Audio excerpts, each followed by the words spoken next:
Assalamu alaikum viewers and welcome back to my channel Study Law with Bushra.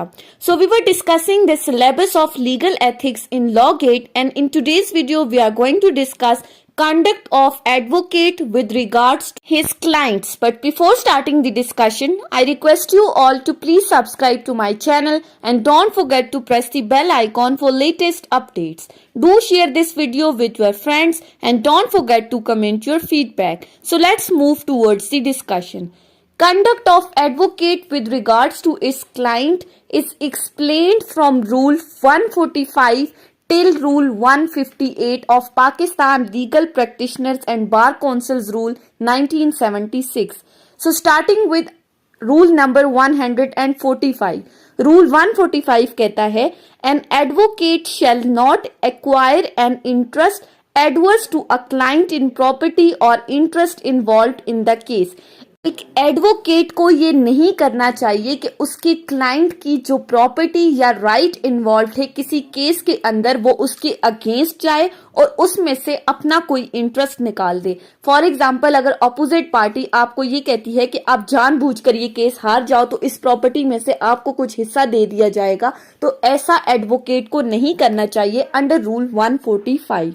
Rule 146 कहता है an advocate shall not accept employment adverse to a client और former client.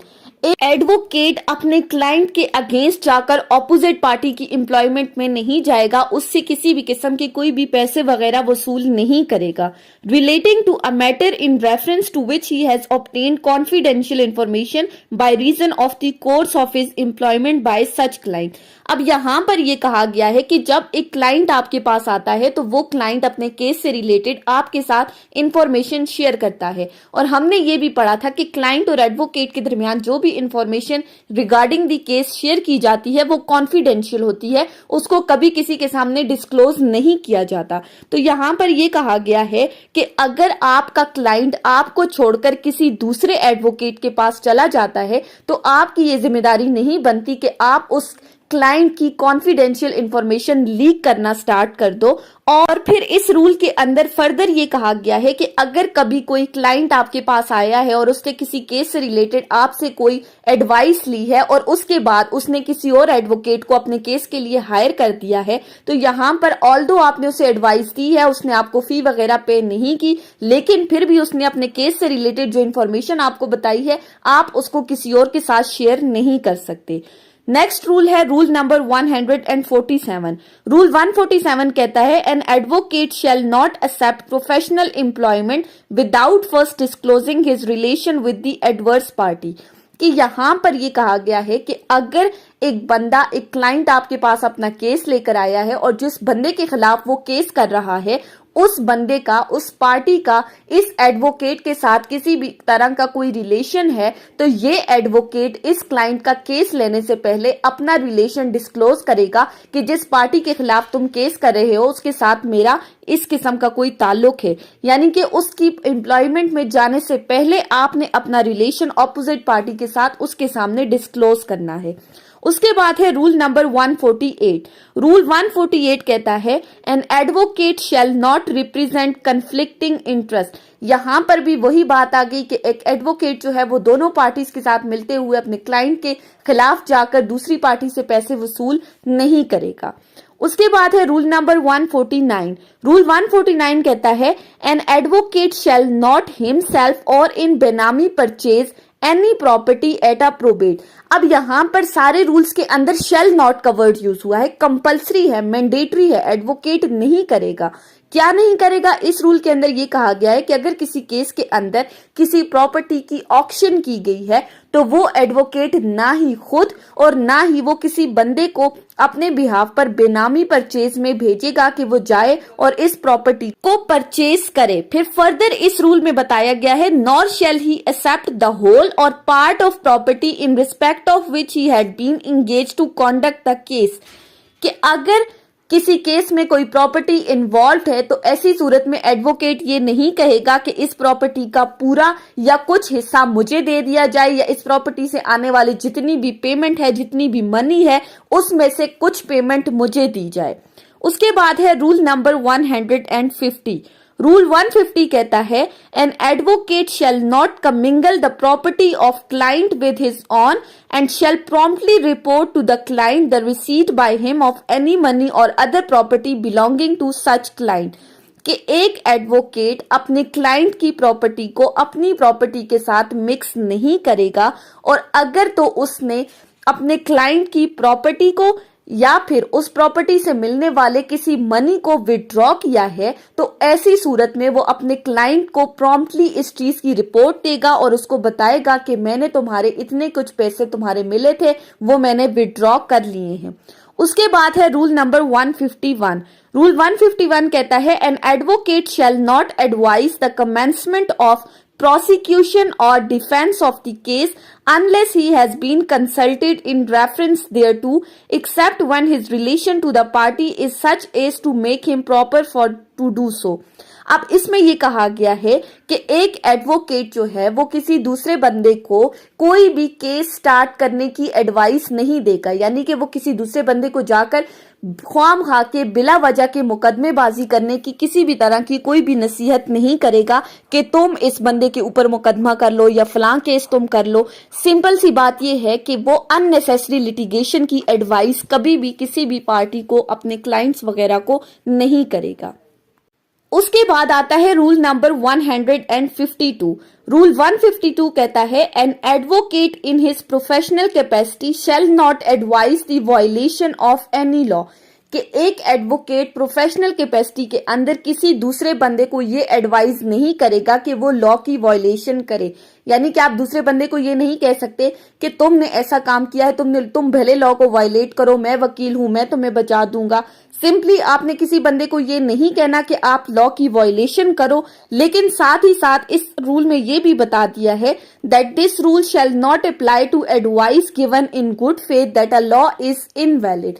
लेकिन ये rule उन situations में apply नहीं होगा जहां पर आपने गुड फेथ में किसी बंदे को कोई एडवाइस की है कि ये जो लॉ है ये टोटली इनवैलिड है, और गुड फेथ के अंदर आप उसको किसी काम करने से रोक रहे हो, तो उस सूरत में ये रूल अप्लाई नहीं होगा। उसके बाद है रूल नंबर 153। रूल 153 कहता है it is the right of an advocate to undertake the defence of the person accused of the crime regardless of his personal opinion is distinguished from the knowledge as to the guilt of accused। इसमें यह कहा गया है कि अगर आपने किसी case में किसी एक्यूज्ड का डिफेंस लिया है और उस केस में आप एज डिफेंस काउंसिल अपीयर हुए हो, तो ऐसी सूरत में अपने पर्सनल ओपिनियन को बिल्कुल साइड पे रखते हुए एडवोकेट का ये राइट है कि वो अपने एक्यूज्ड के डिफेंस के लिए हर मुमकिन कोशिश करेगा। ये नहीं कि आपका पर्सनल ओपिनियन ये है कि भाई इसने इस तरह का कोई क्राइम कमिट किया है या आपको कुछ ऐसा लग रहा है, आपने अपने पर्सनल ओपिनियन को बिल्कुल साइड पर रखना है और आप बाउंड हो, एडवोकेट बाउंड है कि वो हर तरह के means, fair and honourable means use करते हुए अपने केस को इस तरह से प्रेजेंट करेगा जिस तरह से लॉ ने उसे बताया है, और ताकि वो अपने एक्यूज के डिफेंस के लिए हर मुमकिन कोशिश करे। उसके बाद है रूल 154। रूल 154 बात करता है फिक्सेशन ऑफ फी की, कि एक एडवोकेट अपनी फी किस तरह से फिक्स करेगा अपने क्लाइंट के साथ। सो रूल 154 ये कहता है An advocate should avoid charges which overestimate their advice and services। सबसे पहली बात कि आपने अपने चार्जेस को ओवर एस्टिमेट नहीं करना। ये नहीं कि अगर आपके पास कोई क्लाइंट आया है, उसका स्टेटस हाई है, तो आपने उसकी पोजीशन को देखते हुए उसके साथ, अब फॉर एग्जाम्पल एक बेल का केस है और आपने उसमें लाखों की फी उसको बता दी है, यानी आपने अपने क्लाइंट की पोजीशन को देखते हुए फी फिक्स नहीं करनी, बल्कि एक नॉर्मल रेंज की जितनी फी बनती है जिस केस में ना बहुत ज्यादा करनी है और ना अपनी फी को अंडर वैल्यू करना है। फिर उसके बाद आगे ये कहा गया है the reasonable request of brother advocate should also receive special and kind consideration. अगर आपका कोई फेलो एडवोकेट आपसे किसी केस में रिक्वेस्ट कर रहा है कि इसमें केस की फी को जो है वो मुनासिब रखा जाए, तो आपने अपने उस फेलो एडवोकेट की रिक्वेस्ट को मलहूज़े खातिर रखते हुए अपनी फी को फिक्स करना है। फिर आगे कहा है in respect of widows and orphans of advocate all the advocate shall assist them free of the charges.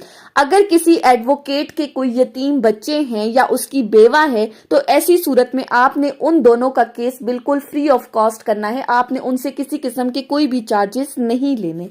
अब इसी रूल नंबर 154 में आगे कुछ पैरामीटर्स बताए गए हैं, कुछ गाइडलाइंस बताई गई हैं फी को फिक्स करने के लिए कि प्रॉपर वे क्या है, आपने अपनी फी को किस तरह से फिक्स करना है। सबसे पहली बात, the time and labour required.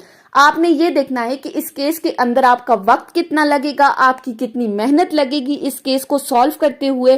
फिर इसी केस में आपने साथ ही साथ ये देखना है कि अगर आप इस केस को लेते हो और ये थोड़ा लेंथी केस है तो ऐसी सूरत में आपके बाकी केसेस पर कितना अफेक्ट हो रहा है, बाकी केसेस को कुछ लॉस हो रहा है या नहीं। और इसके साथ साथ the customary charges of the bar for similar cases. फिर आपने ये भी देखना है कि बार के अंदर ऐसे केसेस के लिए बाकी वकील कितना चार्ज कर रहे हैं, तो उस चीज को भी मद्देनजर रखते हुए आपने अपनी फी को फिक्स करना है। सो ये डिफरेंट पैरामीटर्स इस रूल के अंदर बताए गए हैं। सिंपली ये है कि आपने ना अपनी फी को बहुत ज्यादा बढ़ाना है और ना अपनी फी को बहुत ज्यादा कम करना है, बल्कि मॉडरेट लेवल पर अपने केस को देखते हुए अपनी फी को फिक्स करना है। उसके बाद आ जाते हैं रूल नंबर 155। रूल 155 कहता है controversies with clients concerning the compensation are to be avoided by advocate. अब इसमें यह कहा गया है कि जब एक क्लाइंट आपके पास अपना केस लेकर आया तो आपने उस केस से मुतालिक जो फी डिसाइड करनी है वो केस के बिल्कुल स्टार्ट में डिसाइड करनी है कि इतनी फी इस केस की चार्ज की जाएगी, और आपने अपने क्लाइंट से अपनी फी स्टार्ट में ही एडवांस पेमेंट ले लेनी है। ऐसा नहीं है कि बाद में जब क्लाइंट का केस खत्म हो जाए और आप उसके ऊपर किसी किस्म का कोई सिविल सूट फाइल करें, तो ये आपके कंडक्ट के बिल्कुल खिलाफ है, आपकी सेल्फ रिस्पेक्ट के अगेंस्ट है। सो सिंपली आपने अपने क्लाइंट से जब भी फी फिक्स करनी है वो केस के बिल्कुल स्टार्ट में करनी है, केस के बिल्कुल स्टार्ट में उससे एडवांस पेमेंट लेनी है ताकि बाद में होने वाले इश्यूज को रिजॉल्व किया जा सके इन टाइम। उसके बाद है रूल 156। रूल 156 कहता है it is the duty of an advocate to do whatever may enable him to succeed in winning his clients cause. कि एडवोकेट की ये ड्यूटी है कि वो अपने केस की प्रॉपर प्रिपरेशंस करते हुए हर मुमकिन कोशिश करे कि वो अपने क्लाइंट का केस जीत सके। यानी कि उसने हर तरह की कोशिश करनी है, हर मुमकिन कोशिश करते हुए उसने ये करना है कि मैंने ये क्लाइंट का केस जीतना ही जीतना है। उसके बाद है रूल 157। रूल 157 कहता है when an advocate is a witness for client. अब जब एक एडवोकेट एज विटनेस अपीयर हो रहा है किसी भी क्लाइंट के लिए, तो ऐसी सूरत में वो एडवोकेट इस क्लाइंट का केस छोड़ देगा और फिर ये क्लाइंट का केस कोई और एडवोकेट करेगा, क्योंकि जब हमने ये पढ़ा था कि एडवोकेट कभी भी विटनेस अपीयर नहीं हो सकता, तो अगर तो वो क्लाइंट के लिए एज विटनेस आ रहा है तो फिर वो उस क्लाइंट का केस रिप्रेजेंट नहीं करेगा। सिंपली तो ये कहा गया है कि एडवोकेट कभी भी एज अ विटनेस अपीयर नहीं होगा, लेकिन जहां पर एंड्स ऑफ जस्टिस के लिए जरूरी है तो फिर वो एडवोकेट कोर्ट के अंदर आके गवाही दे सकता है, वो एज अ विटनेस कोर्ट में अपीयर हो सकता है, अदरवाइज नहीं।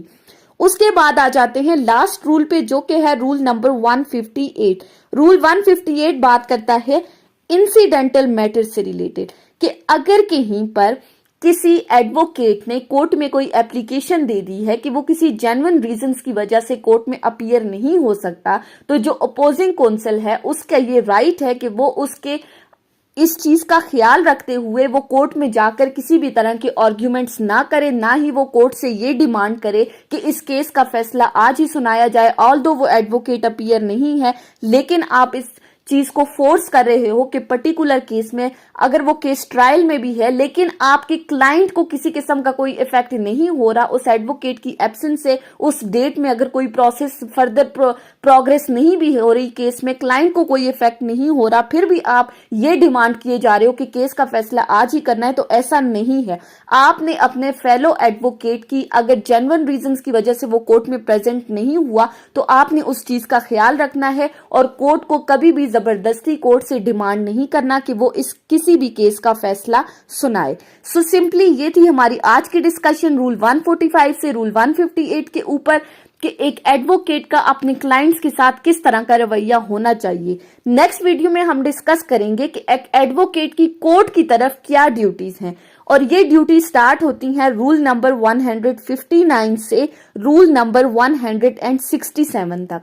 सो आई होप कि आपको ये लेक्चर समझ में आया होगा। अगर आपने इस वीडियो को अटेंटिवली सुना है तो अगर आपको ये वीडियो अच्छी लगी है तो इस वीडियो को लाइक करें, कमेंट करें, चैनल को सब्सक्राइब करना ना भूलें और ज्यादा से ज्यादा अपने फ्रेंड्स के साथ शेयर करें। Thank you so much for watching this video. Till then, अल्लाह हाफिज।